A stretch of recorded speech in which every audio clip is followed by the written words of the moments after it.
Messi Messi Messi Messi. ভোররাতের কলকাতা, কুয়াশা, শীত আর উত্তেজনা মিলিয়ে মিশিয়ে শনিবার নেতাজি সুভাষচন্দ্র বসু আন্তর্জাতিক বিমানবন্দরের বাইরে হাজির কাতারে কাতারে সমর্থক। ভোর 2:30 নাগাদ বিলাসবহুল পার্সোনাল জেট থেকে বাইরে পা রাখলেন লিওনেল মেসি। কিন্তু দিন গড়াতে গড়াতে সেই উচ্ছ্বাস কিভাবে ধীরে ধীরে অস্বস্তি, ক্ষোভ আর শেষ পর্যন্ত বিশৃঙ্খলায় বদলে গেল তার সাক্ষী রইল শনিবারের কলকাতা। হাজার হাজার দর্শক টিকিট কেটে ঢুকেছেন, প্রত্যাশা স্পষ্ট, মেসিকে অন্তত একবার চোখে দেখা। কিন্তু বাস্তবে যা হলো তার সঙ্গে সেই প্রত্যাশার মিল নেই বললেই চলে। বেলা 11টার কিছু পরে মেসি স্টেডিয়ামে ঢুকলেন, কিন্তু চারপাশে ঘন নিরাপত্তা, বিশিষ্ট ব্যক্তিদের বলয়। গ্যালারির বড় অংশ থেকে তাকে কার্যত দেখা যাচ্ছিল না। মাঠে তার উপস্থিতি ছিল মাত্র 20 মিনিটের মতো। নির্ধারিত ল্যাপ সম্পূর্ণ হয়নি, আচমকাই মেসিকে বলা নেই কওয়া নেই স্টেডিয়াম থেকে বাইরে নিয়ে যাওয়া হয়। আর এই এক মুহূর্তে বদলে যায় পরিস্থিতি। প্রথমে গ্যালারি থেকে আছড়ে পড়ে ক্ষোভ, তারপর মাঠে নামার চেষ্টা, চেয়ার বোতল ভাঙা, ব্যানার ছেঁড়া। নিরাপত্তা বাহিনী পরিস্থিতি সামাল দিতে হিমশিম খায়। চকিতে অনুষ্ঠান ভেস্তে যায়। যে যুব ভারতী একসময় গর্জে উঠত ফুটবলে, সেখানে চরম বিশৃঙ্খলার ছবি। গোটা ঘটনার পর মুখ্যমন্ত্রী মমতা বন্দ্যোপাধ্যায় প্রকাশ্যে মেসির কাছে ক্ষমা চান, মিসম্যানেজমেন্টের কথা স্বীকার করেন, তদন্তের ঘোষণা করেন। অবতরণে উচ্ছ্বাস ছিল, প্রস্থানে রয়ে গেল প্রশ্ন, ক্ষোভ আর তদন্তের প্রতিশ্রুতি। মেসি চলে গেলেন হায়দ্রাবাদ, দিল্লি, কিন্তু কলকাতার শনিবার ফুটবলের ইতিহাসে থাকবে এক ব্যর্থ আয়োজনের দিন হিসেবে।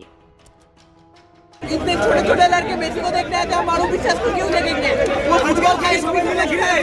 नहीं পুলিশ समझता हूँ। প্রশাসনকে এখন বলা হচ্ছে, বারবার বলা হচ্ছে যে যাতে সরে যান ওখান থেকে, পুলিশ প্রশাসন ওখানে দাঁড়িয়ে আছে। দেখুন, মেসিকে নিয়ে যুব ভারতী ক্রীড়াঙ্গনে যেটা হলো সেটা দুর্ভাগ্যজনক, লজ্জাজনক এবং অত্যন্ত কুরুচিকর। কিছু লোকের হ্যাংলামির জন্য এরকম একটা লজ্জাজনক পরিস্থিতি কলকাতার উপর হলো। কেন মেসি যখন মাঠে ঘুরছেন, এত মানুষ, তারা কত শখ করে খেলার, তো মূল কথা ছিল না মেসিকে দেখতে যাচ্ছেন, মেসি আসছেন, স্বপ্নের নায়ক, মেসিকে দেখতে যাচ্ছেন। তো মাঠের মধ্যে যখন মেসি ঘুরছেন, তো বাকিরা মেসিকে একটু সামলে, শুধু তার নিজস্ব দেহরক্ষী দিয়ে একটু ভিড় থেকে আগে মানুষের দিকে তাকিয়ে হাত না, একজনের যে আধিক্যতা দেখছি, এটা কিসের? এটা মেসি দেখা না নিজেকে জাহির করা? এখন আরও একবার প্রমাণিত হলো যে তৃণমূল কংগ্রেস মানেই হচ্ছে এই ধরনের অসভ্যতা, তৃণমূল কংগ্রেস মানেই হচ্ছে এই ধরনের মৎসন্যায়। এবং সেটাই হচ্ছে যে আমরা দেখলাম যে মেসির মতো একজন আন্তর্জাতিক খ্যাতিসম্পন্ন একজন প্লেয়ার পশ্চিমবঙ্গে আসছেন। এটা তো পশ্চিমবঙ্গের জন্য অত্যন্ত গর্বের বিষয় ছিল, হওয়ার কথা ছিল। কিন্তু যবে থেকে এই প্রোগ্রামটা তৃণমূল কংগ্রেসের তরফ থেকে হাইজ্যাক করা হয়েছে, অরূপ বিশ্বাস হাইজ্যাক করেছে, এদিকে এখানকার বিধায়ক তিনি হাইজ্যাক করেছেন। তো পুরো প্রোগ্রামটা, এবং যারা ঢিল ছুঁড়েছে, তারাও বোতল ছুঁড়েছে, তারাও তৃণমূল, সব অরূপ বিশ্বাসের লোক, আমার কাছে যা খবর আছে। এবং শুধু তাই নয়, টিকিট বিক্রি হয়েছে 5,000 8,000 টাকা করে, এবং সেই টিকিটের কালোবাজারি হয়েছে। পুরোটাই একটা মেস, মানে মেসি অন মেস, সেটাই হয়ে গেল। এবং সেটা করলেন হচ্ছে তৃণমূল কংগ্রেসের অসভ্য, অভদ্র, বর্বর যারা নেতানেত্রী এবং তার সাথে যারা আছে তারা। এবং প্রমাণ হলো যে পশ্চিমবঙ্গের পুলিশ এইটুকু প্রফেশনালিজম নেই যে এত ভিড় কিভাবে কন্ট্রোল করতে হয় সেটা পর্যন্ত জানে না।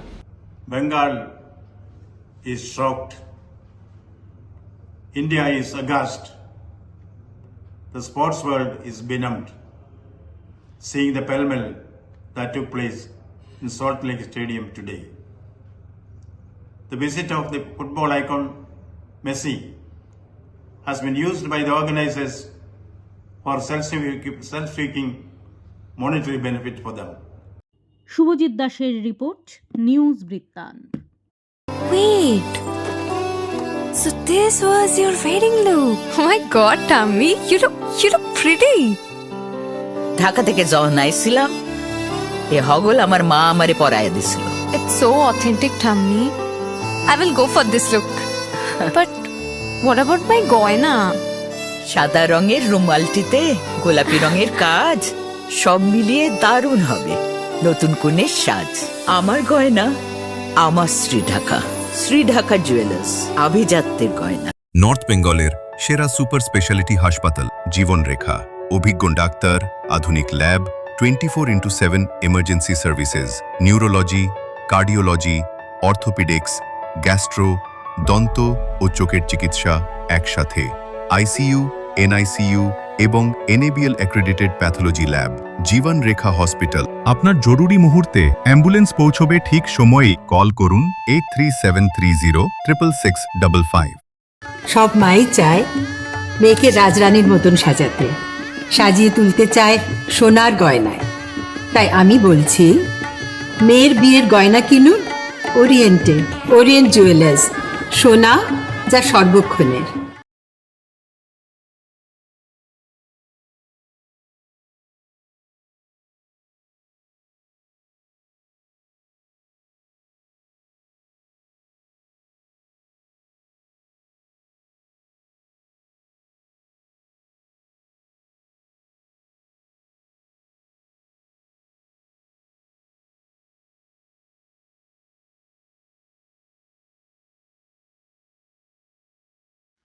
চেষ্টা নেশা মুক্তি ও পুনর্বাসন কেন্দ্র।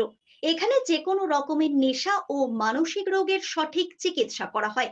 আমাদের রয়েছে ডক্টর চেকআপ, কাউন্সেলিং, ফুড, বিভিন্ন রকম সেশন ও ক্লাসেস। এছাড়াও রয়েছে স্পেশাল ভিআইপি ও এসি কেবিনের সুব্যবস্থা। আপনার জীবনের সমস্ত প্রতিকূল পরিস্থিতির অবসান ঘটাতে আজই আসুন স্বর্গীয় জ্যোতিষ গবেষক ও তন্ত্র সাধক অলোক কর্মকারের সুযোগ্য পুত্র ও একমাত্র শিষ্য সঞ্জয়ের কাছে, যিনি আসাম বঙ্গীয় জ্যোতিষ ও তন্ত্র সোসাইটি দ্বারা জ্যোতিষ রত্ন উপাধিতে সম্মানিত। তাই আজই আসুন বংশানুক্রমিক ও সুদক্ষ জ্যোতিষ প্রতিষ্ঠানে। ছোট ছোট অনুভূতি, স্মৃতিগুলো থেকে যায় সবসময় আদরে। কিরে হলো? আসছি। লকডাউন সময় তো হয়ে এলো। কিছু স্মৃতির ভাজেই তোলা থাকে শুভারম্ভে প্রাপ্তি।